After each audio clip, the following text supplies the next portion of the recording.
আসসালামু আলাইকুম। পৃষ্ঠা নাম্বার ১০৪, উদাহরণ ৮। এখানে আমাদের এটা প্রথম আমাদের সমীকরণ, এটা দ্বিতীয় সমীকরণ দেওয়াই আছে। আমরা লিখব যে সমাধান প্রদত্ত সমীকরণ, মানে যেগুলো দেওয়া রয়েছে সেগুলোই আমরা জাস্ট লিখব। তাহলে এই দুটা একদম যা আছে তাই আমরা লিখব। লেখার পরে প্রথমটাতে আমরা ডট ডট ডট দিয়ে ১ নম্বর সমীকরণের নাম্বারিং করব, আর এটাতে আমরা ২ নম্বর সমীকরণ নাম্বারিং করব। তাহলে এটা হলো ১ নম্বর সমীকরণ, এটার নাম দিলাম ২ নম্বর সমীকরণ, বোঝানোর সুবিধার্থে, সমাধানের সুবিধার্থে। এখন আমরা ১ নম্বর সমীকরণকে 2 দ্বারা গুণ করে ২ নম্বর সমীকরণের সাথে যোগ করে পাই। কিন্তু এর আগে কিন্তু আমরা দেখেছিলাম যে ১ নম্বর সমীকরণ ২ নম্বর সমীকরণ দুটাকেই গুণ করতে হয়েছিল, কিন্তু এখানে শুধুমাত্র ১ নম্বর সমীকরণকে গুণ করতে বলেছে। তাহলে এটার ব্যাখ্যা হলো যে আমরা জানি যে এই ৩ আর এই ৬, ৩ আর ৬ এর লসাগু বের করে আমাদের দেখতে হবে লসাগু কত হয়। তাহলে ৩ আর ৬ এর লসাগু হবে ৬। তাহলে ৬ যদি লসাগু হয়, এখন এই ৩ দ্বারা লসাগু ৬কে ভাগ করলে হয় ২। সেই ২ দ্বারা এই যে এখানে গুণ করতে বলেছে, ১ নম্বর সমীকরণকে ২ দ্বারা গুণ করতে বলেছে। তাহলে ২ নম্বর সমীকরণকে গুণ করতে কেন বললো না? আসলে বললো না বলতে ১ দিয়ে গুণ করা না করা সমান কথা। সেই ১ কোথায় পেলাম?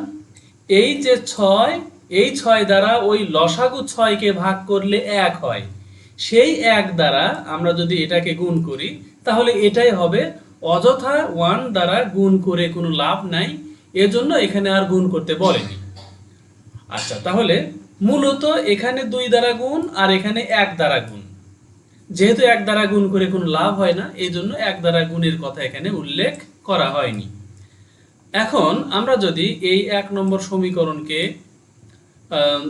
আমরা যদি ২ দ্বারা গুণ করি তাহলে জাস্ট এখানে আমাদের 5x/5 এটা হয়ে যাবে 2x/5, কারণ গুণ হবে উপরেরটার সাথে। আর এখানে এই 3 এটা হয়ে যাবে ৩ দুগুণে ৬, এটা হবে ৬, এটাও হয়ে যাবে ৬। আচ্ছা, তাহলে দেখো এই যে এটাও ৬ হয়ে গেছে, এটাও ৬ হয়ে গেছে ২ দ্বারা গুণ করার ফলে। এখন খেয়াল করে দেখো, এটাও 6/y, এটাও 6/y হয়ে গেল। এখন এই প্লাস আর এই মাইনাসের কারণে প্লাস 6/y মাইনাস 6/y কেটে এই দুটো 0 হয়ে গেল, মানে এইগুলো আর কিছু থাকলো না। এখন আমরা এইটার সাথে এইটা যোগ করব, এই যে দেখো এখানে। তাহলে 2x/5 যোগ x/2 আর সমান এই ৬ আর এই ২ যোগ করে এখানে ৮ লেখা হয়েছে। আর এইগুলো কাটাকাটি হয়ে মানে উধাও হয়ে চলে গেছে, এগুলোর কোনো ঝামেলা, ওয়াই এর কোনো ঝামেলা এখানে নাই। এখন আমরা এখানে এসে এই লাইনে এসে দেখো এখানে কি হয়েছে, যে এই যোগ করতে বলেছে। তাহলে যোগের জন্য এই ৫ আর এই ২ এর লসাগু বের করতে হবে। তাহলে ৫ আর ২ এর লসাগু এই যে ১০। এখন এই ৪ কোত্থেকে আসলো? এই লসাগুকে এই হর দ্বারা ভাগ করলে, ৫ দ্বারা ১০কে ভাগ করলে ২ হয়, সেই ২ দ্বারা এই 2x কে গুণ করলে 4x হয়। এই যোগ চিহ্নটা এখানে আসলো। তারপরে আবার এই ২ দ্বারা ১০কে ভাগ করলে ৫ হয়, সেই ৫ দ্বারা x এর এখানে 1 লুকে আছে, সেই 1 এর সাথে ওই ৫ দ্বারা গুণ করলে ৫ই হয়, তার সাথে এই x এখানে বসলো, ব্যাস। আর সমান ৮, এটা আগের মতো এখানেই রইল। এখন আমরা এখানে এসে দেখছি যে এই দুটো যোগ করে হচ্ছে 9x, 5x আর 4x যোগ করলে 9x হচ্ছে। আচ্ছা, সেই 9x আসলে এই ৮ এর নিচে 1 লুকে আছে, ৮ এর নিচে হর হিসেবে 1 আছে। তাহলে সেই 1 দ্বারা এই 9x কে গুণ করলে 9xই হয়, মানে বজ্র গুণন, কোনাকুনি গুণন। এখন এই ৮ উপরে আর এই নিচের 10, এই দুটা কোনাকুনি গুণ করলে হবে 8 10 80। এই যে 8 10 এই 80। আচ্ছা, এখন 9x সমান 8 গুণন 10 মানে 80। 9x সমান 80, তাহলে x সমান 80 ভাগ 9, মানে এই 9টা এই পাশে এসে ভাগ হয়ে যাবে। যেহেতু 80কে 9 দ্বারা ভাগ করা যায় না, কাটাকাটি করা যায় না, এটাই হলো x এর মান।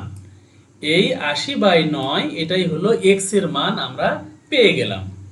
এখন এই মানটা যে কোনো একটা সমীকরণে বসাবো। আমরা 1 নম্বর সমীকরণেই বসাই। 1 নম্বর সমীকরণে আমরা যদি এই x এর মান যদি বসাই 80/9, এই যে 80/9 এটা আমরা বসালাম, তাহলে এই 1 কোথায় থেকে আসলো? এখানে তো আসলে x/5 ছিল। দেখো আমাদের 1 নম্বর সমীকরণে x/5। x/5 বলতে এই x এর সাথে 1 আছে, সেই 1টা 5 এর সাথে থাকলো। এই যে এখানে 1টা 5 এর সাথে থাকলো, আর ওই x এর মান এখানে গুণ অবস্থায় বসলো। এই যে x এর মানটা 80/9 এটা গুণ অবস্থায় বসলো, আর এইদিকে যা আছে তাই। এখন আমরা এই x আর আমরা এই এখানে এই যে এই 5 আর এই 80 যদি কাটি, তাহলে 5 16 80, এই হলো সেই 16, আর এই 9 এখানেই থাকলো। এখন এই দুটো আমরা যদি যোগ করি, তাহলে যোগ করার জন্য আমরা এখানে দেখব যে ব্যাপারটা কি। আমরা এই পর্যন্ত বুঝলাম যে কাটাকাটি করে 5 16 80, কাটাকাটি করে এই 16 হয়েছে, আর এই 9 এখানে 9ই থাকলো, আর এখানে +3/y সমান 3, এগুলো আগের মতোই রইল। এখন এটার পরে এইটা কেমনে হলো? 3y সমান, এখন এইটা আমরা এখানে রাখলাম, আর 16/9 এই পাশে এসে -16/9 হয়ে গেল।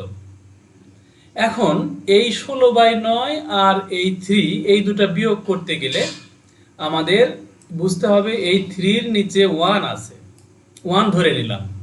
এখন এই 1 আর এই 9 নিচের দুটার লসাগু এই 9 হলো, মানে এই 9 আর এই 1 এর লসাগু 9 হলো। এখন এই 1 দ্বারা 9 কে ভাগ করলে 9 হয়, সেই 9 দ্বারা 3 কে গুণ করলে হয় 27। এখানে একটা লাইন আমাদের দেখানো হয়নি, তাহলে 27 পেলাম। এখন এই বিয়োগ চিহ্ন এখানে দাও, দিয়ে এই 9 দ্বারা আবার 9 কে ভাগ করলে হয় 1, সেই 1 দ্বারা 16 কে গুণ করলে হয় 16। এখন খেয়াল করে দেখো 27 থেকে এই 16 বাদ দিলে 11 থাকে, সেই 11 হলো এটা, আর নিচের 9 নিচেই থাকলো। অর্থাৎ এখানে আমাদের নিচের 9 ছিল, সেই 9 এখানেই থাকলো, আর এই দুটো বিয়োগ করে 11 পাওয়া গেল। এখন আমরা এই পর্যন্ত বুঝলাম যে কেমনে হলো। এরপরে আমরা এই 3/y সমান 11/9, এটা যা আছে তাই লেখা হলো। এখন খেয়াল করে দেখো, আমরা যদি এই y আর 11 গুণ করি, তাহলে এখানেও আরেকটা লাইন বাদ পড়েছে। সেই লাইনটা আমরা এখানে একটু এখানে দেখাই যে y আর 11 গুণ করলে 11y হয়, 11y হয় সমান, এখন এই 3 আর 9 গুণ করলে হয় 27, তাহলে 11y সমান 27। অতএব সিঙ্গেল y বা শুধু y সমান এই 27/11। যেহেতু 11 আর y এখানে গুণ অবস্থায় আছে, এই পাশে আসলে এই যে 11 দ্বারা ভাগ হলো। এখন যেহেতু 27 আর 11 কাটাকাটি করা যায় না, এটাই হলো আমাদের y এর মান। তাহলে y এর মান 27/11, এই যে y এর মান 27/11, আর x এর মান বের হয়েছিল 80/9, সেটা এখানে লিখে দেওয়া হলো। তাহলে এই হলো আমাদের উদাহরণ 8। আমরা এর পরে আমরা পরের পৃষ্ঠা থেকে শুরু হচ্ছে এক্সারসাইজ, এইগুলো আমরা পরের ভিডিওতে দেখবো ইনশাআল্লাহ। আসসালামু আলাইকুম ওয়া রাহমাতুল্লাহ।